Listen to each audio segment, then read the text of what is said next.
Version 2 and Phantom Freedom add-on both and CD Projekt first came back to life. Players are returning to the streets of Nice City and Emmaus, but only after passing there is a joyful sadness, not so much because of the final story of Phantom Liberty or the new ending of the main plot, but because of understanding. This is what Cyberpunk should have been in 2020. Only after playing Phantom Liberty you realize that is how the original game was meant to be: dark, pressuring, depressing and hateful, only in a good way, and how many interesting ideas and corrections GDPR brought into a small piece of Dogtown is impossible to count, but they didn't affect the main Cyberpunk content in any way. The protagonists get involved in a scam of national scale. Mercenary V is assigned to rescue the president of the new United States of America from the territory of a military outcast Burgest.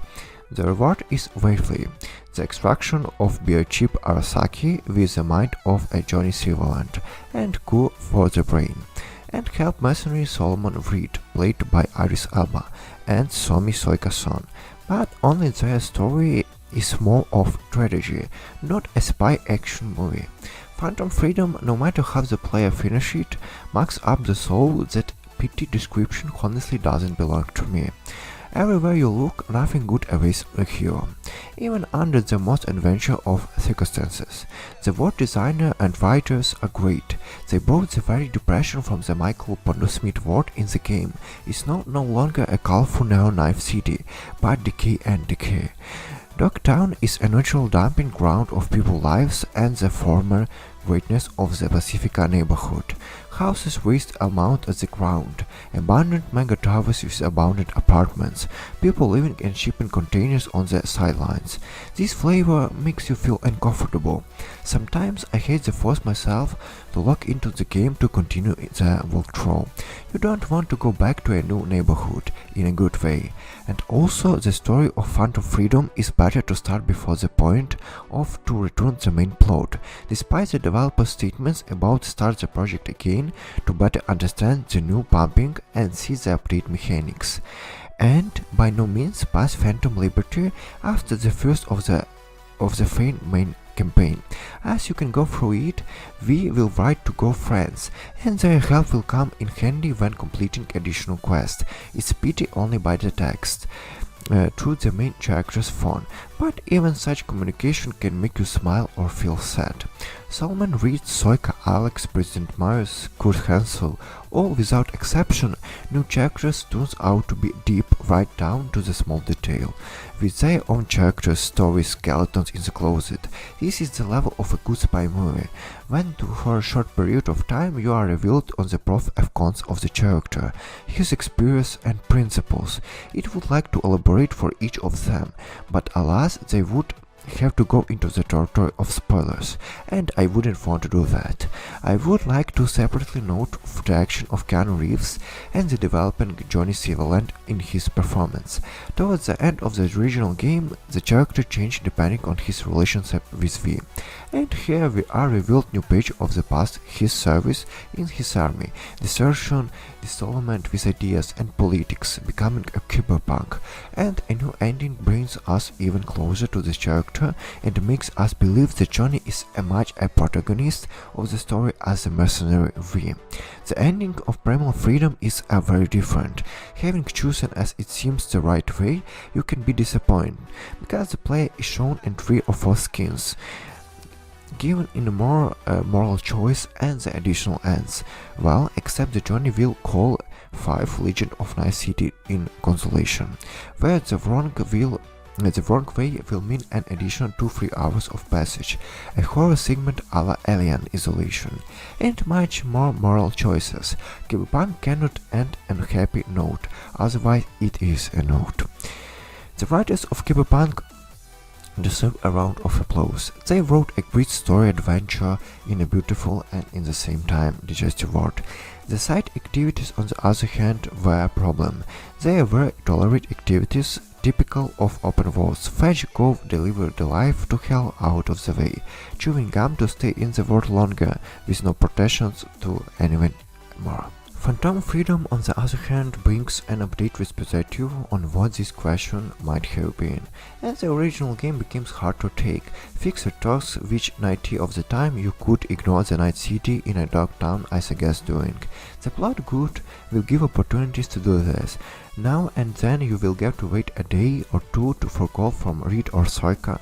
It's good time to get acquainted with a new fixer of Mr. Hands. These missions in Phantom Freedom are full-fledged side quests, with a plot, characters, and most importantly the player's influence of the denominator of the quest. Depending on the chosen path, are killed or survive the protagonist. Changes in attitude of the fixer and his willingness to help even in the plot moments. Yes, even if you go atop the add-ons, you can meet the actors of these orders. This is a feeling that the side activities affect the world around, and thus the level of immersion in the process grows. And after this approach, the mission from the fixer in the original game seems even worse than they really are. That said, the secondary mission, marked with a yellow exclamation mark, are just good as the original Cyberpunk. The variation of pacing and even flash is just as good as the story. The same story of the boxer and its ending, in my case, made me a little bit angry and injustice in work created by CD Projekt Red. But the encouraging tasks are the worst thing that developers decide to present in the add-on, and that everything would be nothing if the main character was not chased by enemies appearing from everywhere with their cars. You have to use new mechanics and shoot back, lose control and crash into the incoming cars with fences, and you come to the fixer on a cramped tin can, which can barely looks like a car except for the wheels that make it like vehicle. But if you want to fulfill the achievement of buying up the cars, you will have to deal with this game. The Cyberpunk Revoke, which was released on September 5 days before the add-on release, also played a role. The developers have redone, it seems, every aspect, invented separate branches for creating builds, revoked the system of the implants of the armor, pumped up the transport management, refined police. They did what they should done 3 years ago, in December 2020. Not to say that without this innovation the game was perceived badly. It was still a solid story adventure, as I wrote about in the release review, but it wasn't a role-playing game, and players were disappointed by that.